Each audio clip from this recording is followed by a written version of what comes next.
নমস্কার।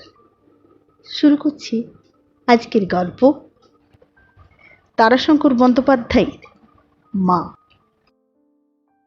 নির্ভরতার আরেক নাম মা। জননী জন্মভূমিশ্চ স্বর্গাদপি গরীয়সী। পরাধীন ভারতে এক নব্য শিক্ষিত যুবকের আত্মবলিদানের কাহিনী। মা। সঙ্গে থাকুন। ভালো লাগলে চ্যানেলটি সাবস্ক্রাইব করুন, লাইক করুন, শেয়ার করুন।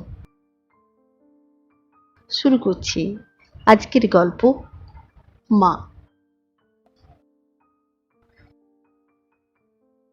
অসহযোগ আন্দোলনের তীব্র প্রতিবাদ করিয়া কার্তিকবাবু বলিলেন, সাহেবদের তাড়িয়ে কি রাজত্ব করবে তোমরা? ভাইয়ে ভাইয়ে লাঠালাঠি করা কি তোমাদের স্বভাব? অতঃপর তিনি যাহা বলিলেন সেটুকু চর্বিত চর্বণের সামিল। বহুবার তিনি একথা বলিয়াছেন। সুতরাং তরুণীর দল মুখ টিপিয়া হাসিয়া ফেলিল। কার্তিকবাবু একটু লক্ষ্য করিলেন, তিনি তীক্ষ্ণ ঘৃণার সহিত বলিলেন, হেসো না, হাসির কথা নয়। ইংরেজরা আমাদের ভাই, এক বংশ। ওরা আর্য, আমরাও আর্য। আমরা বাবাকে প্রাচীন ভাষায় বলি পিতা, ওরা বলে ফাদার। মাতাকে বলে মাদার। বাবা, পাপা, মা, মাম্মা। ভ্রাতা, ব্রাদার। তফাৎ কোনখানে? আমরা ভয় লাগলে বলি হরিবোল, হরিবোল। ওরা বলে হারিবাল, হারিবাল। কেবলই চামড়ার তফাৎ, সে তোমাদের দেশের জল বাতাসের গুণ। আমাদের বৈষ্ণব ধর্মে বলেছে তৃণোদপি শুনিচেন, অর্থাৎ তৃণের চেয়ে নত হবে। তা না, ধ্বজা পতাকা উঁচু করে বন্দে মাতরম, আর ঝান্ডা উঁচা রাহে হামারা। ছেলেরা কি একটা দিবস উপলক্ষে শোভাযাত্রা করিয়া চলিয়াছিল, তাহারা আর তর্ক না করিয়া পথ ধরিয়া অগ্রসর হইল। কার্তিকবাবু সন্তুষ্ট হইয়া বলিলেন, হ্যাঁ যাও, বাড়ি যাও সব। পড়াশুনো করো মন দিয়ে, চাকরি বাকরি করো। কিন্তু ছেলের দল গান ধরিল, সুজলাং সুফলাং মলয়জ শীতলাং। কার্তিকবাবু তাহাদের দিকে চাহিয়া বলিলেন, an ideal brain is the Devil's workshop. বেকার যত সব অপগণ্ডের দল। সত্যকার গোপন কথাটি হইতেছে পেনশন। কার্তিকবাবু বড় চাকুরি ছিলেন, সরকারি চাকুরি ছিলেন, এখনো মোটা পেনশন পাইয়া থাকেন। সংসারের কয়েকজন এখনো সরকারি কাজে নিযুক্ত রহিয়াছেন। প্রাচীন জমিদার বংশের ভূতপূর্ব নায়েব পৌর রামসুন্দর বলিল, সর্বদেবময় রাজা। এখনো আপনার 1, 2, 3 বললে লাঠ নিলেম হয়, কিন্তু দরখাস্ত করো, নিলেম করাবে না। ব্যবস্থা কি, বন্দোবস্ত কি? কার্তিকবাবু বলিলেন, তোমার বাবুর ছোট ছেলেটি আবার এক কাঠি সরেশ।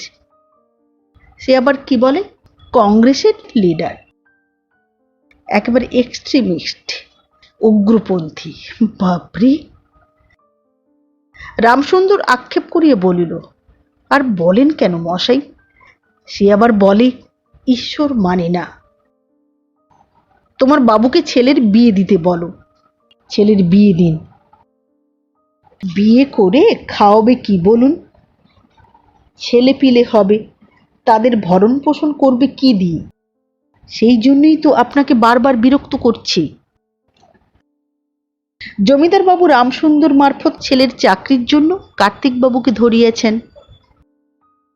কার্তিকবাবু একটা গভীর দীর্ঘ নিঃশ্বাস ফেলিয়ে বলিলেন, বড় দুঃখ হয় বুঝলে রামসুন্দর, এত বড় বংশের এই রকম পরিণাম দেখলে বড় দুঃখ হয়। বিশেষ করে আমাদের দুঃখ হয় বেশি। রামসুন্দরও একটা দীর্ঘ নিঃশ্বাস ফেলিল, বলিল, তা তো হবারই কথা। আপনারা হলেন আত্মীয়, আপনার জন 10 জন পরের হয়, তা আপনাদের কথা তো স্বতন্ত্র। অনেকক্ষণ চুপ করিয়ে থাকিয়ে কার্তিকবাবু বলিলেন, যা হয়েছিল তা হয়েছিল, দৈবের উপর হাত ছিল না। কিন্তু কর্তার মাথাটা যদি খারাপ না হতো তাহলে বাড়িটা বজায় থাকতো। ধীরেনের কাণ্ডটি থেকেই ওকে সেরে দিয়ে গেল। রামসুন্দর এ কথাটা অস্বীকার করিয়া ঘাড় নাড়িয়া বলিল, না মশাই, মাথার ওর অনেকদিন থেকেই গোলমাল হয়েছে, বুঝলেন। বহুদিন পূর্বে প্রথম সংসার শেষ হবার পরই এর সূত্রপাত। তখন মধ্যে মধ্যে কবরেজ ডাকিয়ে ফিসফাস করে পরামর্শ করতেন। একদিন কবরেজ আমাকে বলেছিলেন, বড় লোকের কেমন অদ্ভুত ভয় দেখো দেখি। বলেন কি? দেখো, আমার হাতে কুষ্ঠ হয়েছে বলে মনে হচ্ছে। কেন? না, হাত কিরকম লাল হয়েছে দেখো। কার্তিকবাবু আতঙ্কে শিহরিয়া উঠিলেন। বলো কি, কুষ্ঠ? আরে মশাই, কুষ্ঠ কোথায় পাবেন? মনের ভয়। আমার মনে হয় ওইটাই মাথা খারাপের সূত্রপাত। হাতের তালু অল্প অল্প লাল সকলেরই হয়। আবার ওদের বংশের কথা আলাদা, ওদের হাতেই যেন লাল রং মাখানো। এখন আর তাও নাই, রক্তহীন সাদা ফ্যাকাশে চেহারা হয়ে গেছে বাবুর। কার্তিকবাবুর কিন্তু কথাটাই বিশ্বাস হইল না। তিনি মনে মনেই কথাটা লইয়া আলোচনা করিতেছিলেন। রামসুন্দর কোনো উত্তর না পাইয়া আবার বলিল, এখনো তো আপনার সেই একই বাতিক। ধীরেনবাবুর দীপান্তর হবার পর থেকেই বাতিক। বাঁ হাতে আমার কুষ্ঠ হচ্ছে, তোমরা কেউ বুঝতে পারছো না, আমি বেশ বুঝতে পারি। আগে চুপচাপ থাকতেন, যা বলা কওয়া কবরেজের সঙ্গেই হতো, এখন সেটা প্রকাশ্যে। আর এই একটা মন গড়া লজ্জায় ঘর থেকে বেরুবেনও না, কিছু করবেনও না হাত দিয়ে, চুপচাপ ঘরে বসে আছেন। ধীরেন জমিদার মহাবিষ্ণু সরকারের জ্যেষ্ঠ পুত্র। 6 বৎসর পূর্বে খুনের অপরাধে যাবজ্জীবন দ্বীপান্তর দণ্ডে দণ্ডিত হইয়াছে। কার্তিকবাবু বলিলেন, দেখো রামসুন্দর, বলতেও আমার বাধে, লজ্জা কষ্ট দুই হয়। ওরাও হয়তো মনে করবেন কার্তিক কাজ করে দিলে না, কিন্তু যার বাপ পাগল, ভাই খুন করে দ্বীপান্তর বাসী, নিজে সে সরকারের বিরোধী, তার চাকরি কি হয়? অন্তত সরকারি চাকরি। রামসুন্দর সরকার বাড়ির পুরাতন নায়েব, বর্তমানে সরকার বংশের সম্পত্তিও নাই। রামসুন্দর আর নায়েবও নয়, তবুও মমতার একটা নিবিড় বন্ধনে পুরাতন প্রভু বংশের সহিত তাহার জীবন জড়াইয়া গিয়াছে। সে এখনো তাহাদের জন্য এই সংসার সমুদ্রে ভার বহনক্ষম একখানি তরণীর সন্ধানে ব্যাকুল আগ্রহে ছুটিয়া বেড়াইতেছে। তরণীতে তাহার মন ওঠে না, মনের গোপন ইচ্ছা একখানি ধ্বজ শোভিত অর্ণব পথ। এই চাকরির জন্য কার্তিকবাবুকে অনুরোধ সে মিথ্যাই মহাবিষ্ণুবাবু ও তাহার পত্নীর নাম দিয়া নিজেই করিতে আসিয়াছে। তাহারা কেহ বিন্দু বিসর্গ পর্যন্ত জানেন না। দয়াময়ী মূর্তিমতী লক্ষ্মী প্রতিমার মতো ছোট মায়ের ম্লান মুখ মনে হইলে তাহার চোখে জল আসে। 5 পুরুষ পূর্বে রচিত সরকারদের দালান বাড়িখানা এখন ইট কাঠের একটা স্তূপ। একদিকে একটা বটগাছ প্রবল বিক্রমে কয়েক বৎসরের মধ্যেই নাগপাশের মতো মূল বেষ্টনীর পেছনে একে একে বক্ষ পঞ্জরগুলি ভাঙিয়া ভাঙিয়া চলিয়াছে। সেদিকটা এখন অব্যবহার্য। বড় বড় ফাটলের মধ্য দিয়ে নিশীথ রাত্রে বাতাস কাঁদিয়ে ফেরে। মধ্যে মধ্যে ধূপ ধাপ করিয়া পলেস্তারা বা ইটের চাঙড় খসিয়া পড়ে। 2 মাস 3 মাস অন্তর একখানা কড়ি অথবা বর্গা খসিয়া পড়ে। একটা অংশ জরাজীর্ণ হইলেও এখনো ব্যবহার করা চলে। সেই অংশে মহাবিষ্ণুবাবু তাহার কনিষ্ঠ পত্নী ও পুত্র নীরেনকে লইয়া বাস করেন। তাহার প্রথমা পত্নীর সন্তান সন্ততি ছিল না। কনিষ্ঠা পত্নী করুণাময়ীর 2 পুত্র, ধীরেন ও নীরেন।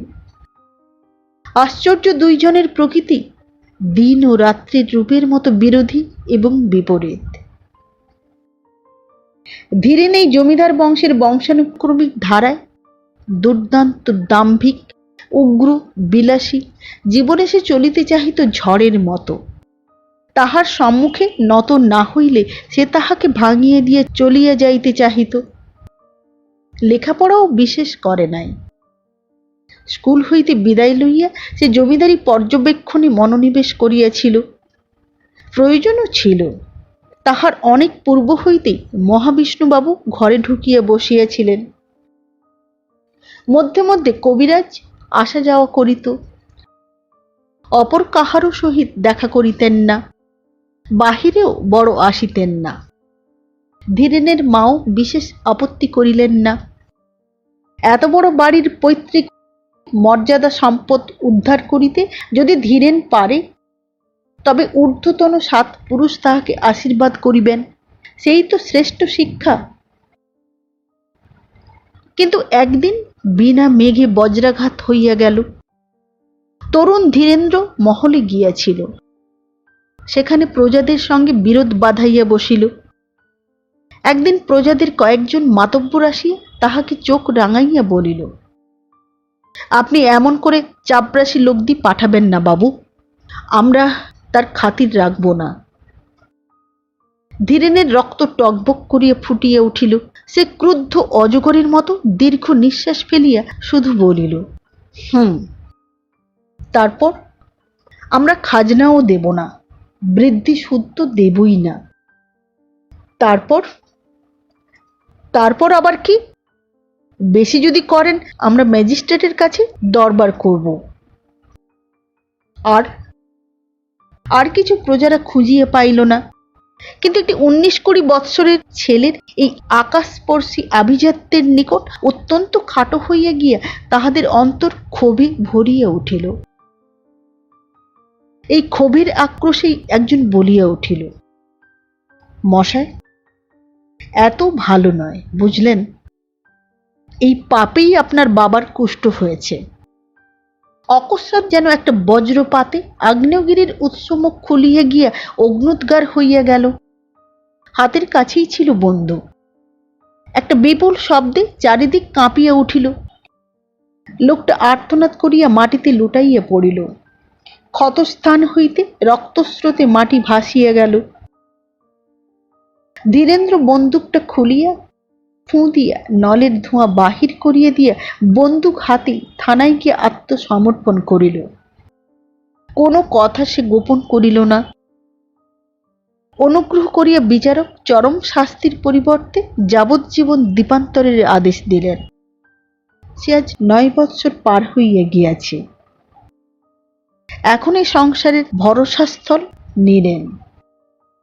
ভরসা করিবার মতো সন্তান সে। ধীরেন্দ্রের মামলায় ও ঋণের দায়ে বিষয় সম্পত্তি নিঃশেষিত হইয়া গেল। নীরেনের স্কুলের বেতন জোগানো দায় হইয়া উঠিল। কিন্তু স্কুলের হেডমাস্টার তাহার বেতন কোনোদিন চাহিলেন না। ফ্রি স্টুডেন্টশিপও তাহাকে দেওয়া হয় নাই। তবু তাহার বেতন মাসে মাসে জমা হইয়া যাইত। নীরেনকে ডাকিয়ে মাস্টার মহাশয় বলিয়া দিলেন, দেখ, যখন তোর হবে মাইনে দিস, আমরা বাকিই রেখে যাচ্ছি।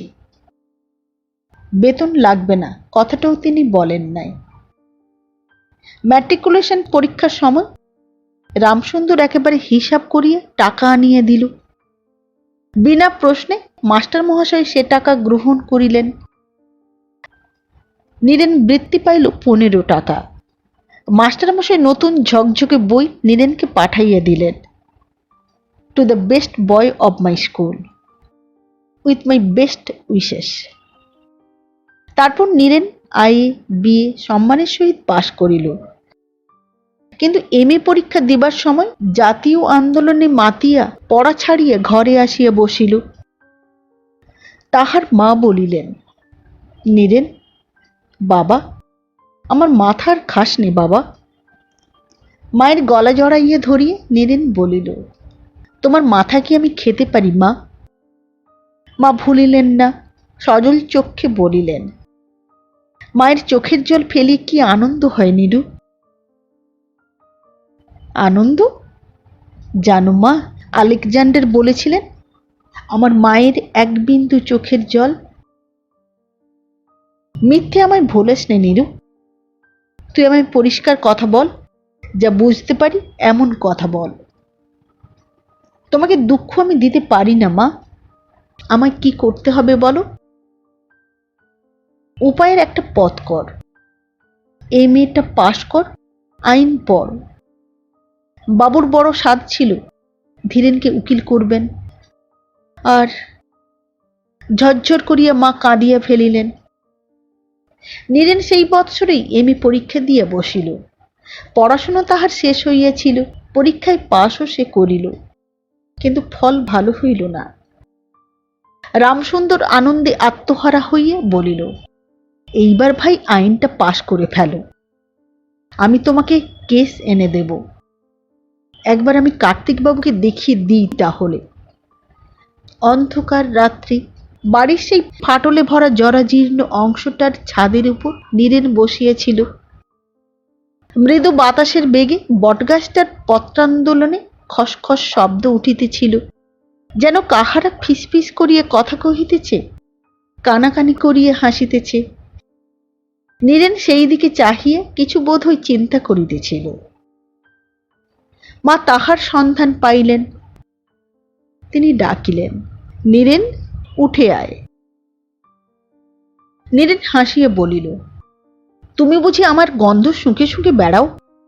সন্ধানও তো ঠিক পাও। উঠে আয় আগে। নীরেন অবহেলা করিল না। উঠিয়া সন্তর্পণে ভাঙা ছাদ পার হইয়া নিকটে আসিতে মা বলিলেন, তুই কি আমার সর্বনাশ না করে ছাড়বি নে? ওই ভাঙা ছাদ, চারদিকে ফাটল, গর্ত, ওই বট গাছ, ওখানে তোর কি কাজ শুনি? নীরেন হাসিয়া বলিল, বেশ লাগে মা আমার। তুই আর হাসিস নে নীরেন, তোর হাসি দেখলে আমার সর্বাঙ্গ জ্বলে যায়। কখন কি তোর মুহূর্তের জন্য চিন্তা হয় না, দুঃখ হয় না? এই এত বড় বংশ, এত বড় বাড়ি, কি ছিল মনে কর দেখি, আর ভাবতো কি হয়েছে এখন। সেই হাসি হাসিয়াই নীরেন বলিল, সেই তো ভাবি মা। ভাবি কেন, চোখে যেন দেখি মা, কি হইয়াছে। আনন্দমঠ মনে আছে মা? মা কি ছিলেন আর মা কি হইয়াছেন? অন্ধকার কালো রাত্রির মধ্যে, আমাদের এই ভাঙা বাড়ির মধ্যে সমস্ত দেশের। মা বলিয়া উঠিলেন, তোর পায়ে পড়ি নীরেন, চুপ কর, চুপ কর। তোর দেশকে ছাড়, মাটিকে ভক্তি না করে মাকে ভক্তি কর একটু। মায়ের পায়ের ধুলা লইয়া নীরেন বলিল, তুমি বড্ড সেন্টিমেন্টাল মা। আর রাগ করবে না তো বলি? বড্ড হিংসুটে তুমি। মা দৃঢ়স্বরে এইবার বলিলেন, দাঁড়া, এইবার তোর বিয়ে দেব আমি, তোর এইসব পাকামি আমি ঘুচিয়ে দিচ্ছি। নীরেন হা হা করিয়া হাসিয়া যেন ভাঙিয়া পড়িল। হাসি দেখিয়ে মায়ের সর্বাঙ্গ জ্বলিয়া গেল। তিনি বিরক্তিপূর্ণ কণ্ঠে বলিলেন, হাসছিস কেন? বিয়ের কথা শুনে আনন্দ হচ্ছে মা। মা আর কোনো কথা বলিলেন না। তিনি সেখান হইতে একেবারে আসিয়া সন্তর্পণে স্বামীর কক্ষের দুয়ার ঠেলিয়া প্রবেশ করিলেন। পিলসুজের উপর প্রদীপের আলো জ্বলিতেছে। ঘরখানি আয়তনে বৃহৎ। ক্ষুদ্র একটি প্রদীপের মৃদু আলোকের ব্যাপ্তি সর্বত্র প্রসারিত হইতে পারে নাই। আলোকিত পরিধিটুকুর চারিপাশে অন্ধকার নিথর হইয়া যেন দীপ নির্বাণের প্রতীক্ষায় জাগিয়া রহিয়াছে। তাহার উপর ঘরখানা অস্বাভাবিক রূপ নিস্তব্ধ। আলো আঁধারির নিস্তব্ধতায় ঘরখানি যেন রহস্যের মোহে আচ্ছন্ন। মহাবিষ্ণুবাবু নিজের বিছানার উপর নিস্তব্ধ ছায়ামূর্তির মতো বসিয়া আপনার বাঁ হাতখানি ঘুরাইয়া ঘুরাইয়া দেখিতেছিলেন। নীরেনের মা ঘরে প্রবেশ করিতেই তিনি নীরবে তাহার উপর দৃষ্টি নিক্ষেপ করিলেন। এই দৃষ্টির মধ্যে তাহার ভাষা প্রকাশ পায়। নীরেনের মা তাহার নিকট আসিয়া মৃদুস্বরে বলিলেন, খিদে পেয়েছে? আপনার চিবুকে অত্যন্ত চিন্তিতভাবে একবার হাত বুলাইয়া তিনি মৃদুস্বরেই উত্তর দিলেন, হ্যাঁ। আচ্ছা, আনছি খাবার, কিন্তু আমি একটা কথা তোমাকে বলতে চাই, আর না বললে নয়। বলো। তুমি একবার নীরেনকে ডেকে বেশ করে বুঝিয়ে বলো। বলবো। হ্যাঁ, ডেকে বলো। বাবা, তোর মুখ চেয়ে আমরা বসে রয়েছি, আইন পাশ করে ওকালতি কর। অভাবের কষ্ট আর আমরা সহ্য করতে পারছি না। পৈতৃক মর্যাদাটুকু আবার বজায় কর। নীরেন এবার তো এমএ পাশ করলেন না? হ্যাঁ। ও যদি মনে করে তবে না পারে এমন কাজই নেই, কিন্তু দেশই ওকে খেলে। কি যে দেশ দেশ বাতিক হয়েছে। দেশ? হ্যাঁ, দেশ, জন্মভূমি, বন্দে মাতরম। তারপর গভীর চিন্তা করিয়া বলিলেন, আচ্ছা, সুরেন্দ্র বাড়ুজ্যে মশাই এখন কি করছেন?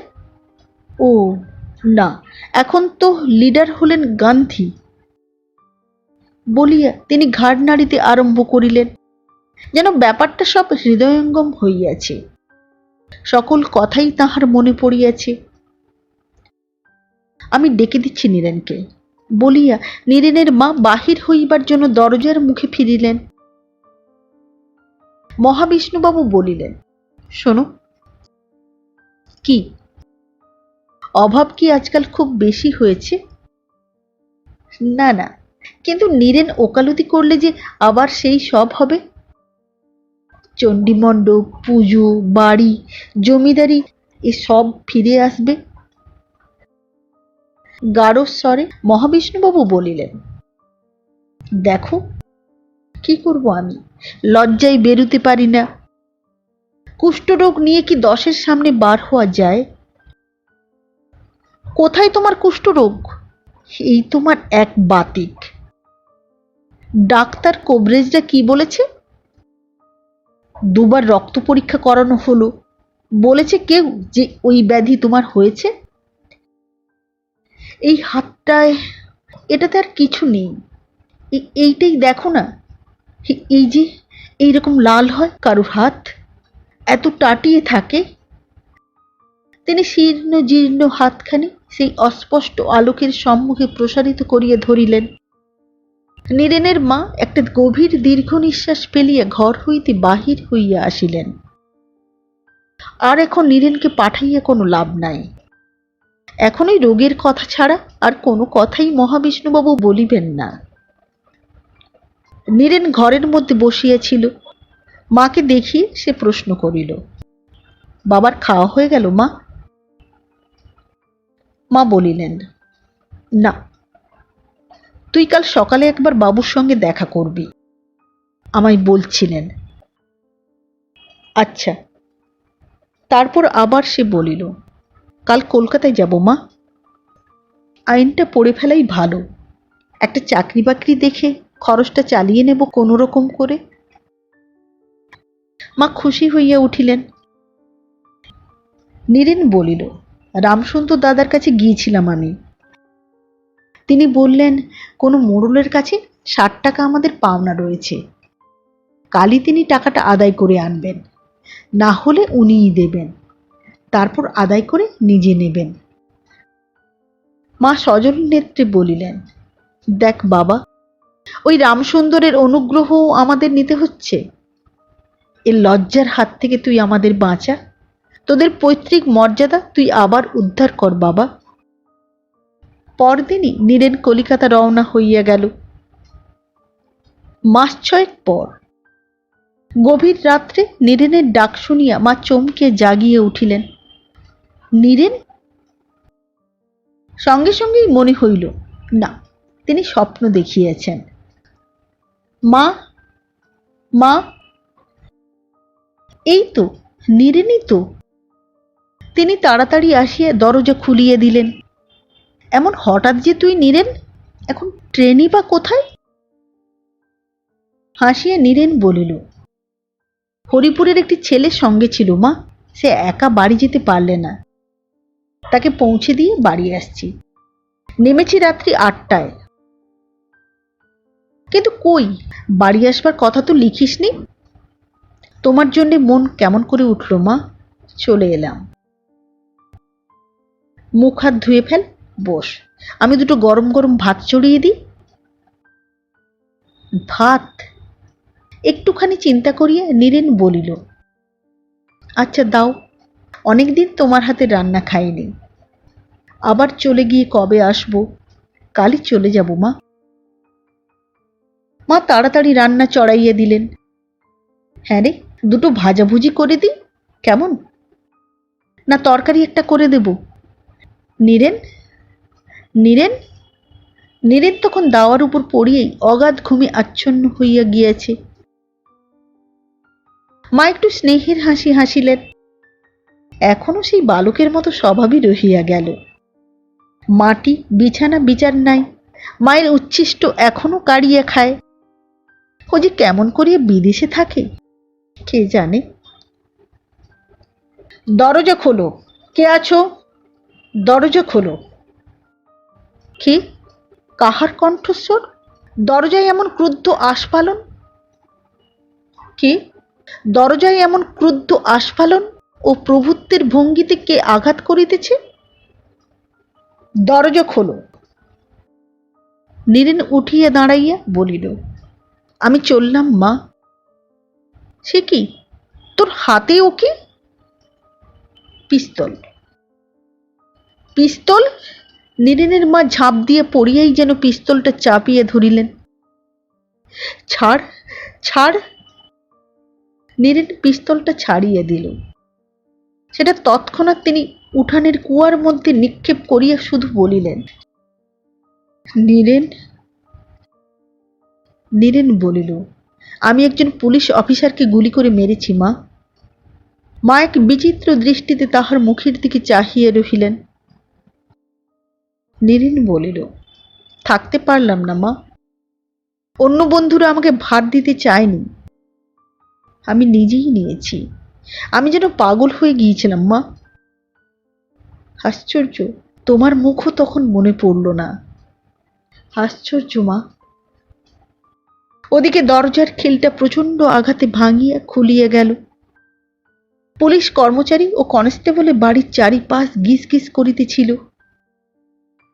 মায়ের পায়ে একটা প্রণাম করি নীরেন অগ্রসর হইয়া বলিল, আমি ধরা দিচ্ছি মা।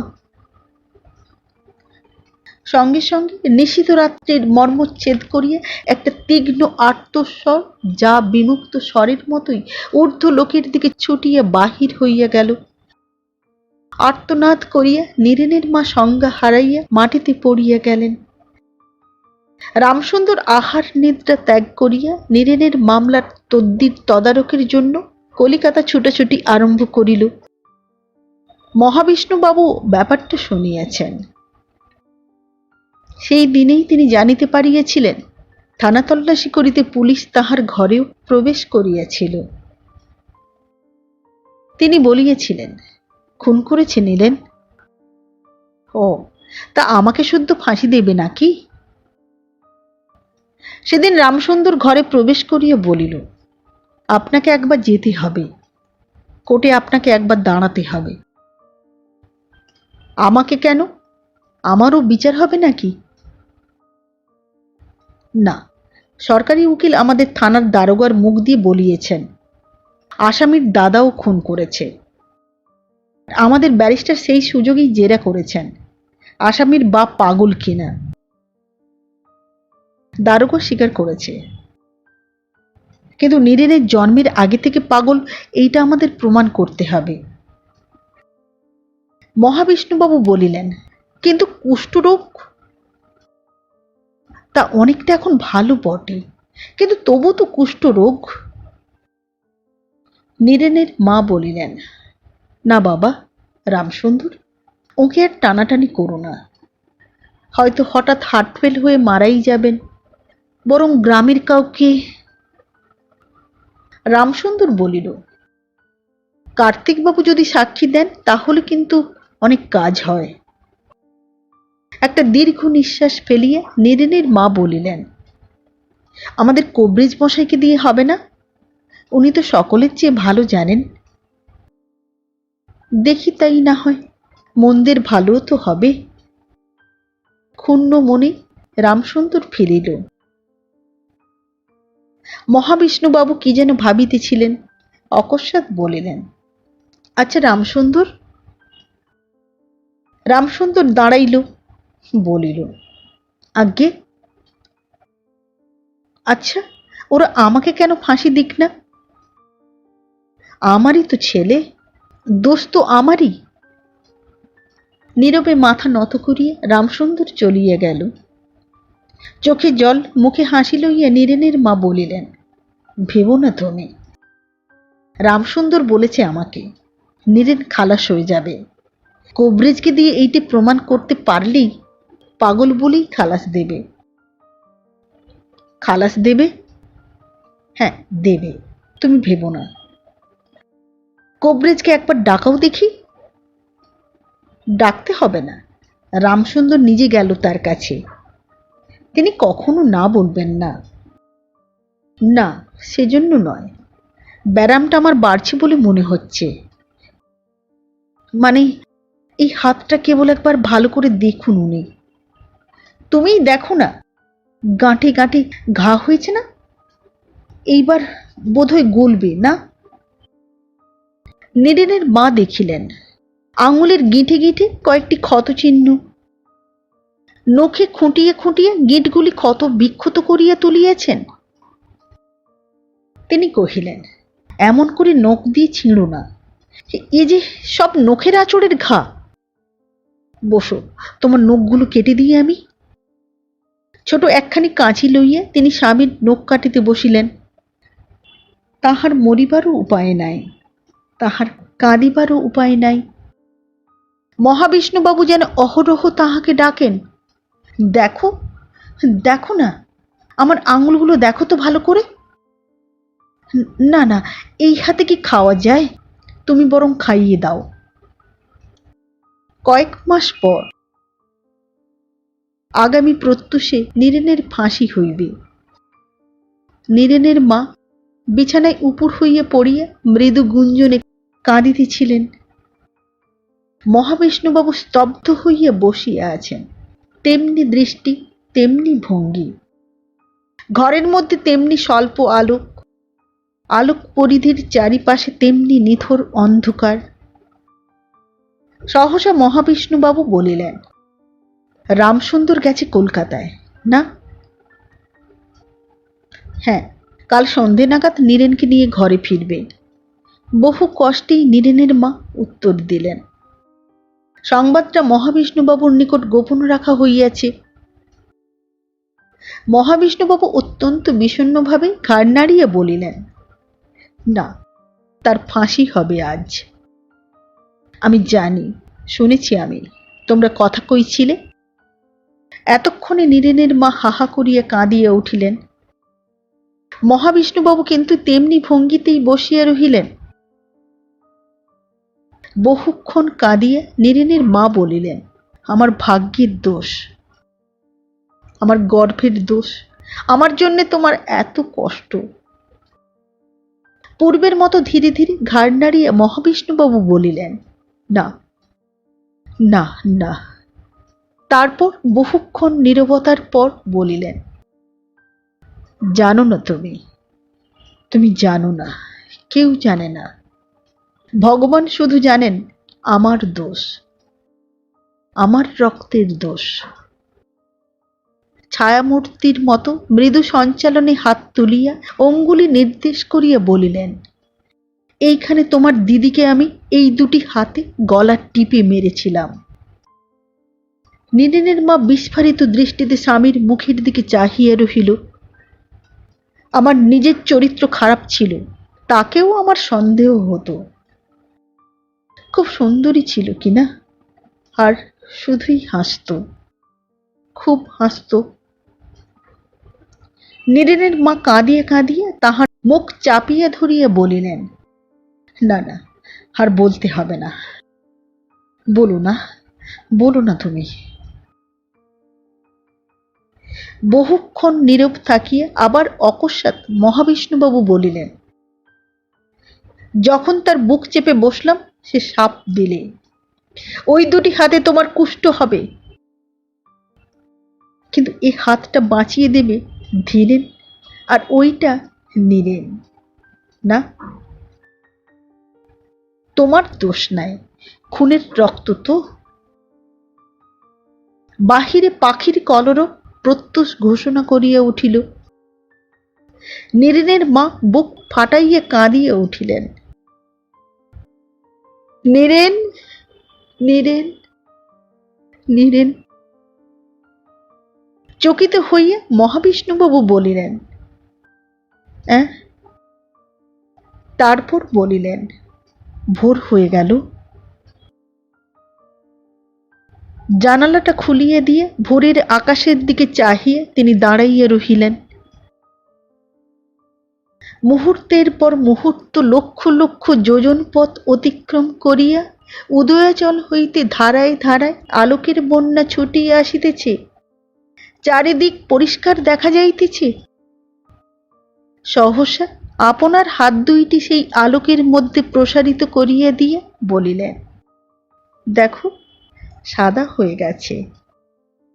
অস্থি চর্মসার, রক্তহীন তার বিবর্ণ হাত।